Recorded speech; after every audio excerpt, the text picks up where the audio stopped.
नमस्कार, हमारे छत्तीसगढ़ देख रहे हैं आप और मैं हूं आपके साथ गौरव राजेंद्र। बुलेटिन की शुरुआत करते हैं। खबर छत्तीसगढ़ से है। इन दिनों जो है छत्तीसगढ़ की राजनीति लगातार गरमाई हुई है। इसी कड़ी में बीजेपी के प्रदेश महामंत्री संजय श्रीवास्तव ने कांग्रेस पर जमकर निशाना साधा।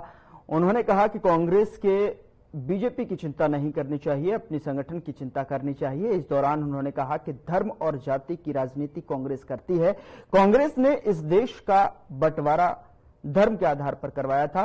साथ ही उन्होंने कहा कि कांग्रेस को पता है कि छत्तीसगढ़ के राजकोष को किसने लूटा है, किसने खत्म किया है। भारतीय जनता पार्टी जो बोलती है वो करती है। बता दें कि बीजेपी ने कहा था कि महतारी वंदन योजना के तहत महिलाओं को पैसे दिए जाएंगे और हम दे रहे हैं।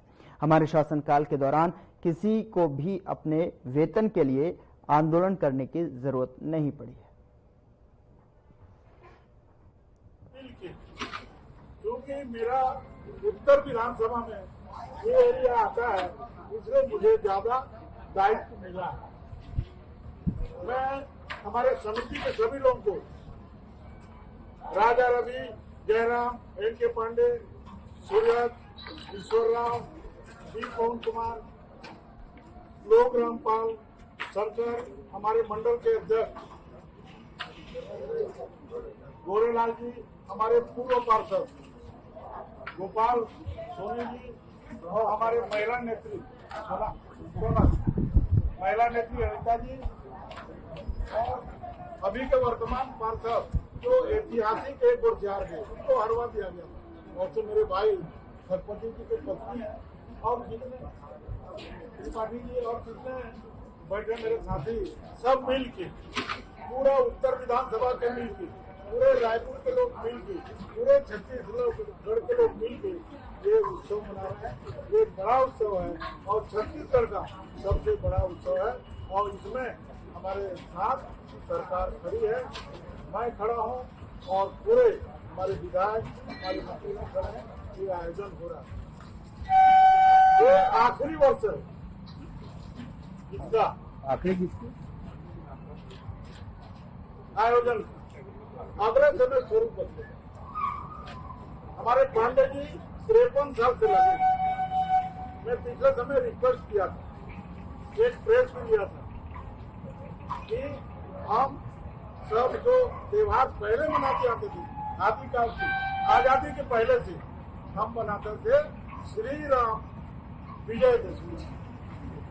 धीरे धीरे हम इसको आगे पीछे किए और हमारा दशहरा ठीक है, जैसा मनाते हैं, जैसा उसका कोई उसमें आपत्ति नहीं है, लेकिन हमारा असत्य को सत्य की ओर ले जाने का जो परंपरा था, उसमें कहीं न कहीं हम आने वाले साल श्री राम विजयदशमी उत्सव मनाएंगे। आने वाला समय इस साल जैसे मनते आ रहा है उसी के लाइन में मिलेगा। हम सब साथ में हैं और अच्छे तरीके से हम दशहरा उत्सव मनाएंगे और जिस तरह परंपरा रही है 53 साल की परंपरा उसको। देखिए, धर्म और जाति की बात करने पर आपत्ति है, लेकिन जिन्होंने सैकड़ों वर्ष तक देश की आजादी के पहले और देश की आजादी के बाद जिन्होंने धर्म के आधार पर देश को बांटा, जाति के आधार पर लोगों को विभाजित किया है, उनको आज इस बात की पीड़ा क्यों हो रही है? जो सत्य बात है उसकी पीड़ा क्यों हो रही है? आखिर नेहरू जी प्रधानमंत्री थे। देश का विभाजन, इससे बड़ा दुर्भाग्य क्या हो सकता है कि भारत देश जो एकता और अखंडता सबके लिए जाना जाता है, इस देश का विभाजन धर्म के आधार पर हो गया। दो व्यक्तियों की महत्वाकांक्षा थी प्रधानमंत्री बनने की, एक यहां की एक पाकिस्तान की, दोनों की सहमति से देश का विभाजन धर्म के आधार पर हो गया। तो कांग्रेस कम से कम इस बात को ना करे। और तुष्टीकरण का आलम तो यह है, सब जानते ही हैं। पहले 50-58 सालों पर इस देश के अंदर में कांग्रेस का ही राज था। कांग्रेस ने जिस तरीके से तुष्टीकरण के आधार पर एक धर्म विशेष, एक संप्रदाय विशेष के लोगों को जो प्राथमिकता दी है, तमाम प्रकार के बयान आए हैं कि यहाँ की संपत्ति, यहाँ के संसाधनों पर पहला हक किसका है, ये किसने कहा। तो दो प्रदेशों के अंदर में धर्म के आधार पर आरक्षण, जिसकी कोई संवैधानिक व्यवस्था नहीं है, संविधान के अंदर में कोई व्यवस्था नहीं है, लेकिन दो प्रदेशों के अंदर में उन्होंने धर्म के आधार पर आरक्षण प्रदान किया। ये कांग्रेस की सरकार ने किया। तो पहले पन्ना पलट ले और फिर जब ऊपर देखें, प्रधानमंत्री जी के बयान पर केवल बयान देना ये कोई शोभा नहीं देता। अपने करतूत पर कांग्रेस को ध्यान देना चाहिए कि आपने किस तरीके का विभाजन। अभी तो देश के अंदर में जिस तरीके का धार्मिक रूप से भी मैं कह सकता हूं, या जिस तरीके से देश के प्रति एक सम्मान, मान सम्मान और देश के प्रति एक लगाव जो पैदा हुआ, ये बीजेपी के शासन में कि हम सबको लेके सबके साथ सबका विकास का नारा माननीय मोदी जी ने दिया ना, उसके आधार पर हम कर रहे हैं। कांग्रेस की मजबूरी है कि वो लोगों को भरमाना चाहती है कि बीजेपी इस तरीके की बातें करती है। अगली खबर का रुख करते हैं। खबर धमतरी से है, जहां पर डीपीएस के स्कूल के बच्चे की पिटाई जो है शिक्षक ने ट्रेन में कर दी। आपको बता दें कि कक्षा 3 में पढ़ने वाले अपने बेटे से क्लास 8 के बच्चे की चप्पल और जूते से लेकर जो है पिटाई की गई है। धमतरी डीपीएस स्कूल के बच्चे एडवेंचर ट्रैकिंग के लिए गए थे। नैनीताल में 171 स्कूली बच्चे और 17 शिक्षक अनुश्री और प्रतिमाली राय ने ही अपने बच्चों को से जो है मारपीट की है, जिसकी शिकायत पालकों ने कुरूद थाने में की है।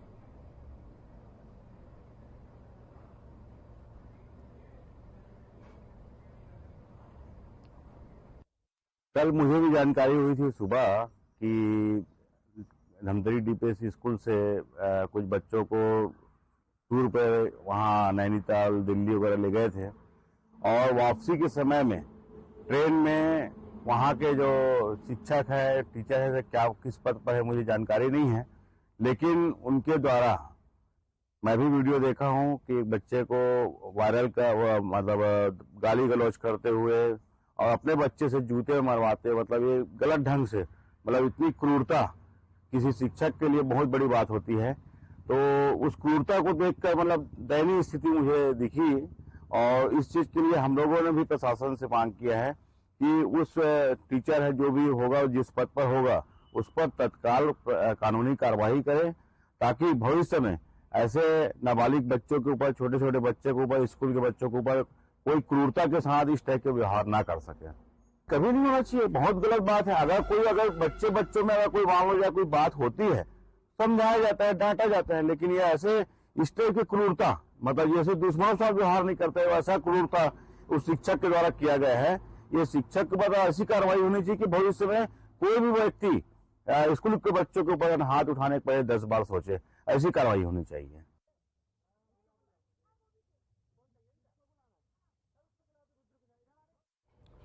अगली खबर का रुख करते हैं। खबर रायपुर से है, जहां पर बीजेपी को लेकर कांग्रेस लगातार जो है सख्त तेवर अपनाती हुई दिखाई दे रही है, जिसमें कि कांग्रेस संचार विभाग प्रमुख सुशील आनंद शुक्ला ने प्रेस कॉन्फ्रेंस कर बीजेपी पर जमकर हमला बोला है। उन्होंने कहा कि 15 साल छत्तीसगढ़ में बीजेपी की सरकार रही, लेकिन चंदखुरी में माता कौशल्या धाम और वन गमन पत्र का जन आधार केवल कांग्रेस के समय में किया गया है।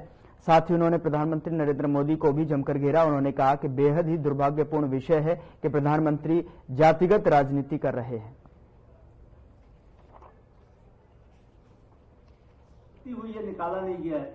ये एसआई की परीक्षा, एसआई छत्तीसगढ़ में युवाओं के लिए विष्णु का कुशासन चल रहा है। ये रोजगार की बात करते हैं, 1 लाख रोजगार देना था, आंकड़ों के हिसाब से जो वादा किया था 1 लाख रोजगार देना था, तो हर साल 20 लाख रोजगार मिलना था। 1 साल पूरे होने को है सरकार ने, अभी तक कहीं पे भी 500 भर्तियां नहीं की है। हमारी सरकार के समय जो भर्तियां निकालने की कवायद शुरू हुई थी, उनको भी ये रोक के रखे हुए। 35,000 शिक्षकों की भर्ती करना था, इनको नहीं कर रहे हैं। स्वास्थ्य विभाग में भर्ती करना था, नहीं कर रहे हैं। इसके अलावा पीडब्ल्यूडी में भी भर्तियां करना था, जूनियर इंजीनियरों की भर्ती करना था। अब 100 पदों की अभी सिर्फ स्वीकृति हुई है, निकाला नहीं गया है। ये एसआई की परीक्षा हमारी सरकार समय पूरी कंप्लीट कर दी गई थी, ये सिर्फ परिणाम नहीं घोषित कर रहे हैं। यह सरकार युवाओं को रोजगार देना ही नहीं चाहती, और उसका कारण यह है कि सरकार दिवालिया हो चुकी है।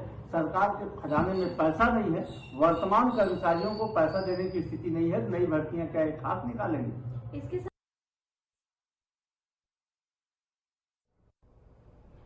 खबर रायपुर से है, जहां पर WRS मैदान में इस बार हर सालों की तरह जो है इस बार भी दशहरा का भव्य आयोजन देखने को मिलेगा। साथ ही आपको बता दें कि इस बार रावण के पुतले को 100 फीट ऊंचा और मेघनाथ और कुंभकर्ण के पुतले को 70 फीट ऊंचा बनाया जा रहा है। इसके साथ ही हर साल की तरह इस बार भी भव्य आतिशबाजी के साथ रामलीला का भी मंचन किया जाना है। इसको लेकर उत्तर विधानसभा के विधायक पुरंदर मिश्रा ने बताया कि ये आखिरी साल है जिसमें पहले की तरह रावण दहन का कार्यक्रम किया जाएगा। अगले साल से आदिकाल से चली आ रही परंपरा के अनुसार विजयदशमी का आयोजन किया जाएगा।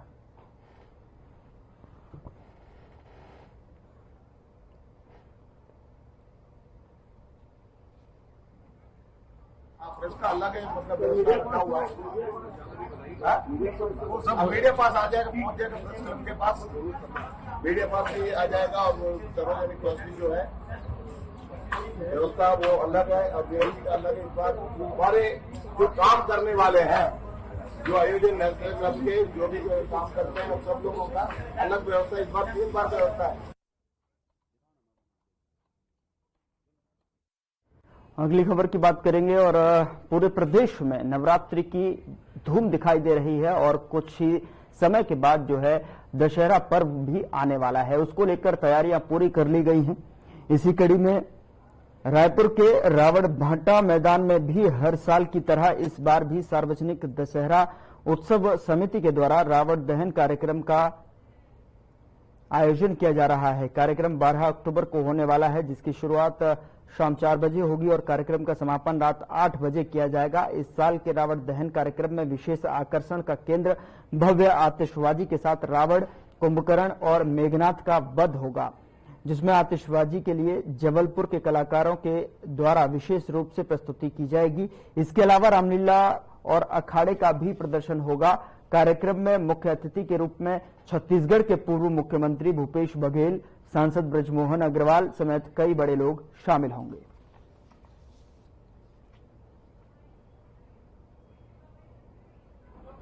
रायपुर शहर के सबसे ऐतिहासिक मैदान और सबसे ऐतिहासिक दशहरा मैदान में और दशहरा उत्सव समिति के द्वारा आप सभी का अभिनंदन करते हैं, आप सभी का स्वागत करते हैं, आप सभी का वंदन करते हैं। क्योंकि इस छत्तीसगढ़ में बस्तर दशहरा के साथ साथ सबसे अगर लोकप्रिय दशहरा है, सबसे ऐतिहासिक दशहरा है और सबसे पौराणिक दशहरा है तो वो रायपुर शहर का ये रावण भाटा, जो कि दूधाधारी मठ के द्वारा संचालित होता है, यह दशहरा है। क्योंकि अपने आप में ऐतिहासिक दशहरा है और इसका महत्व भी बहुत पुराना है। जब हम सबका जन्म भी नहीं हुआ था तब से यह दशहरा संचालित होते आ रहा है, इसलिए यह दशहरा अपने आप में महत्वपूर्ण दशहरा है। और आज इस दशहरा समिति के पत्रकार वार्ता में आप सभी का पूरा समिति परिवार आपका हार्दिक अभिनंदन करते हैं। और आज के इस पत्रकार वार्ता में प्रमुख रूप से समिति के अध्यक्ष आदरणीय श्री मनोज वर्मा जी, समिति के संयोजक आदरणीय श्री सुशील ओझा जी, सदस्यगण में सम्मानीय रामकृष्ण अग्रवाल जी, लव ठाकुर जी, उमेश गुप्ता जी, नरेश कश्यप जी, चक्रधारी जगत जी, राजा ठाकुर जी, सौरभ ठाकुर जी, राम साहू जी, भूपेन्द्र साहू जी, सभी समिति के सम्मानीय सदस्यगण यहाँ पर उपस्थित है, जिनके द्वारा यह दशहरा संचालित होती है। और मैं इस पत्रकार वार्ता में आमंत्रित करता हूँ हमारे समिति के अध्यक्ष आदरणीय श्री मनोज वर्मा जी को कि आज के इस पत्रकार वार्ता में आगामी होने वाले हमारे दशहरा उत्सव के बारे में, तैयारियों के बारे में और इस पारंपरिक दशहरा। उधर गरियाबंद में पत्नी ने अपने प्रेमी के साथ मिलकर अपने पति की हत्या करने का मामला सामने आया है। दरअसल आपको बता दें कि शोभा थाना क्षेत्र के पेंड्रा गांव में रहने वाली समारी बाई का विवाह ढोलसराई गांव के रहने वाले 33 वर्षीय रोहित से हुआ था। पत्नी इकलौती बेटी थी और उसका पिता भी नहीं था, इसलिए रोहित घर जमाई बनकर रहने लगा था। लेकिन समारी को रोहित ने उसके प्रेमी के साथ आपत्तिजनक स्थिति में देख लिया और दोनों ने लोहे के रॉड से पीट कर उसकी हत्या कर दी। मामला का खुलासा तब हुआ जब मृतक रोहित नवाखाई पर्व में अपने घर नहीं पहुंचा। वहीं जब पुलिस जांच में जुटी तो हत्या का खुलासा हुआ, जिसके बाद आरोपी पत्नी को पुलिस ने हिरासत में ले लिया। फिलहाल पुलिस आरोपी प्रेमी की तलाश में जुटी हुई है।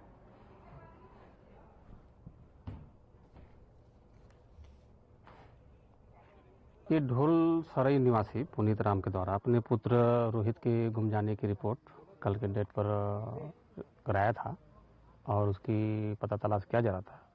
उसने थोड़ा अनहोनी होने की शंका भी जाहिर किया, जो उसकी बहू और एक और आदमी है जिसके साथ नाजायज ताल्लुकात होने का हवाला दिया और इन्होंने के द्वारा कुछ अनहोनी घटना करके फेंक फाँक दिया, ऐसा जाहिर किया था।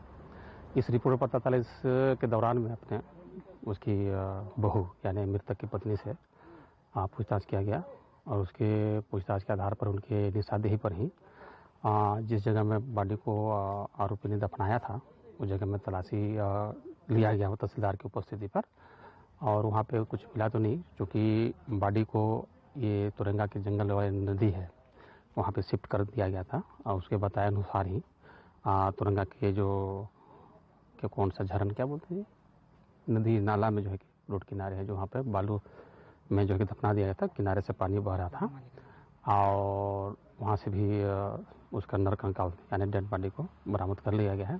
पीएम की कार्रवाई की जा रही है और आगे के बेचना जारी है। प्रथम दृष्टया क्या लग रहा है? प्रथम दृष्टया शुद्ध रूप से हत्या का होना पाया जा रहा है और इसी एंगल पर अपन आगे की जांच किया जा रहा है। क्या उसकी पत्नी का हाथ है इसमें? हाँ, पत्नी का प्रथम दृष्टया पाया गया है, पत्नी का हाथ है और उसकी प्रेमी है वो तो उसका है ही, और इन लोगों को तलाश किया जा रहा है।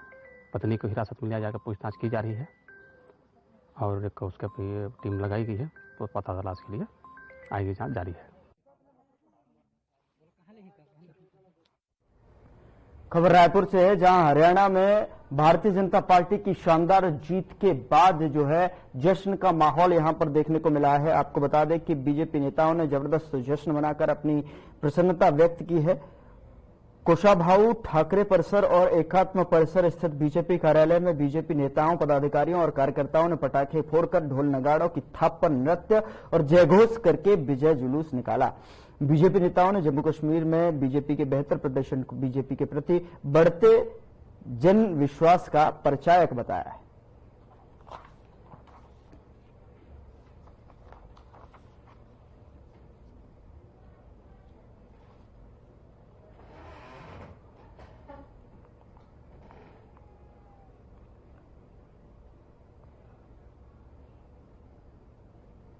अगली खबर का रुख करते हैं। गांव बलगेड़ी से खबर है, जहां पर ग्रामीण जो है न्याय की गुहार लगाने के लिए कलेक्टर परिसर पहुंचे। उन्होंने साफ तौर पर पीड़ित ग्रामीणों ने बताया कि गांव में बाढ़ का पानी घुस गया था, जिससे गांव के कई घर गिर गए और कई घरों में भारी नुकसान हुआ है और अनाज वगैरह सब खराब हो गया है। वहीं बाढ़ पीड़ितों ने आरोप लगाते हुए कहा कि जवाबदार अधिकारियों ने कई घरों का निरीक्षण किया। जो बाढ़ से पीड़ित थे उनके घर तक अधिकारी नहीं पहुंचे। अधिकारी कुछ घरों का निरीक्षण करके चले गए थे, जिसके बाद जिन घरों का नुकसान हुआ ही नहीं है, जिनका पक्का मकान बना हुआ है, उन्हीं लोगों को मुआवजा राशि दे दिया गया है और हम पीड़ित लोगों को कुछ भी नहीं मिला है।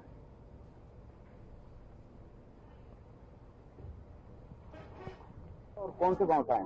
जी, मेरा नाम राजू पटेल है सर। मैं ग्राम बगलेड़ी के पंचायत केस्तरा से आया। कैसे क्या कारण था? जी सर, पानी बारिश की वजह से बाढ़ आ गई नदी में और नदी का पानी है पूरा गांव में घुस गए। प्राय जितना भी महिला लेके आए हम ये सबके घर में मतलब घुस गए। ककरो चावल दाल डूब के खराब हो गए, ककरो पर्दा गिर गए, ककरो छानी खपरा गिर गए है।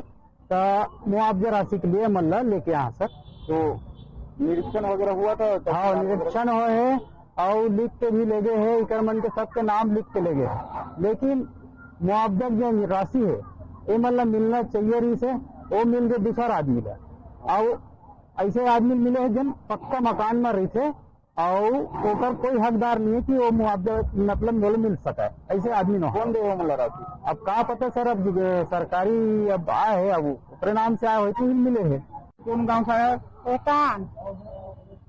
एकान बगलेड़ी ला है। काबर आया? सतीपुर से नहीं मिले, पूरा पानी में हमारे घर भर तक गए, देखा कारण से आहन साहब हम। कोई कौन कौन मिले मुआवजा? अब वो तार वाले मिले है, छत वाले मतलब हमारे कच्ची घर है तो मतलब नहीं मिले है। क्या करता था?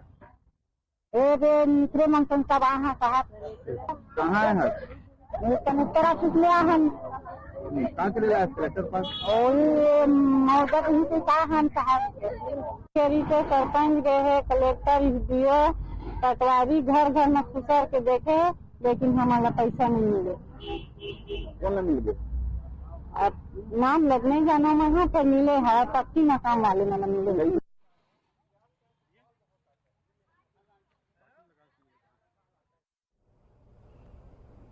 अगली खबर का रुख करते हैं। खबर जांजगीर चांपा से है, जहां पर 16 अक्टूबर को मोटिवेशनल स्पीकर अवध ओझा का कार्यक्रम जो है आयोजित किया जाएगा। आपको बता दें कि हरी लीला ट्रस्ट के सचिव अमर सुल्तानिया ने कार्यक्रम की रूपरेखा और प्रवेश पाने के लिए क्या करना है इसकी जानकारी देने के लिए प्रेस वार्ता की। मोटिवेशनल स्पीकर के रूप में अवध ओझा के साथ पूर्व आईएएस और छत्तीसगढ़ के वित्त मंत्री ओपी चौधरी भी जो है युवाओं के करियर मार्गदर्शन करेंगे। हर साल इसी तरह खास कार्यक्रम आयोजित किया जाता है। इस बार देश विदेश में ख्याति प्राप्त मोटिवेशनल स्पीकर अवध ओझा युवाओं को नई दिशा दिखाएंगे। वहीं छत्तीसगढ़ के वित्त मंत्री और पूर्व आईएएस ओपी चौधरी भी कार्यक्रम में शिरकत करेंगे और युवाओं को अपनी जिंदगी से जुड़े बातों को शेयर कर अपनी सफलता की कहानी बताएंगे। हरिलीला ट्रस्ट द्वारा पिछले वर्ष 16 अक्टूबर को स्वास्थ्य कैंप के साथ मोटिवेशनल स्पीकर सोनू शर्मा का कार्यक्रम आयोजित किया गया था, जिसकी सफलता के बाद इस बार ट्रस्ट के सदस्यों ने कार्यक्रम में शामिल होने वाले युवाओं को व्हाट्सएप और फेसबुक के माध्यम से लिंक उपलब्ध कराए जा रहे हैं, जिसमें अपनी डिटेल्स भरकर क्यूआर कोड जनरेट किया जाएगा, जिसके माध्यम से निःशुल्क एंट्री मिल जाएगी।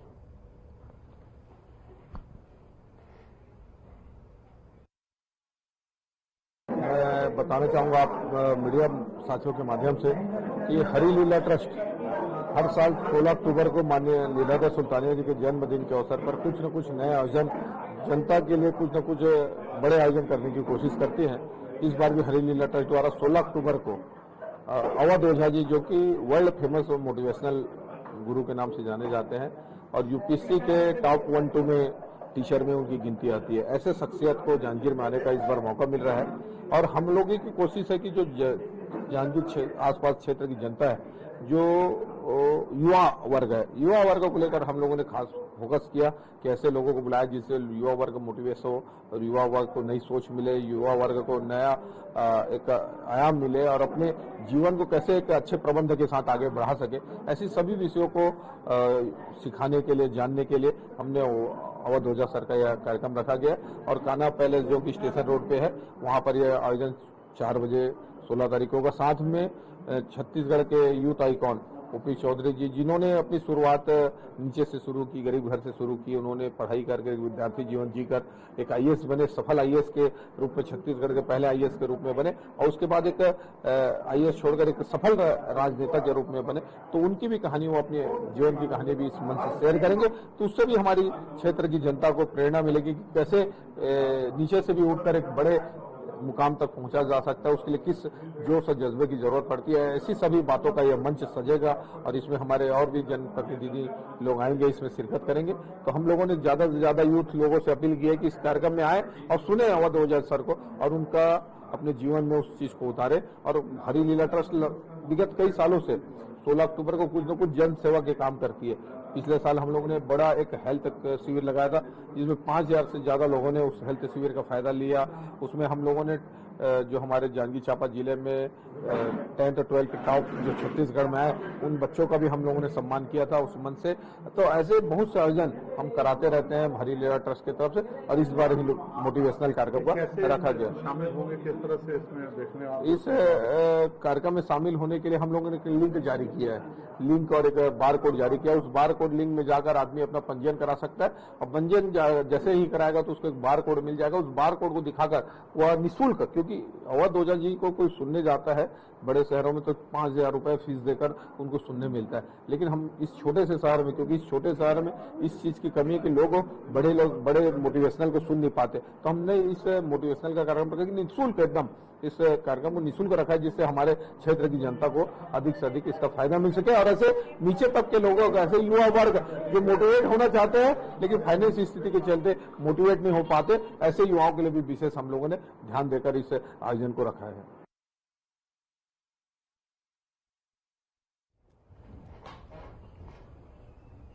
फिलहाल बुलेटिन में इतना ही। नमस्कार।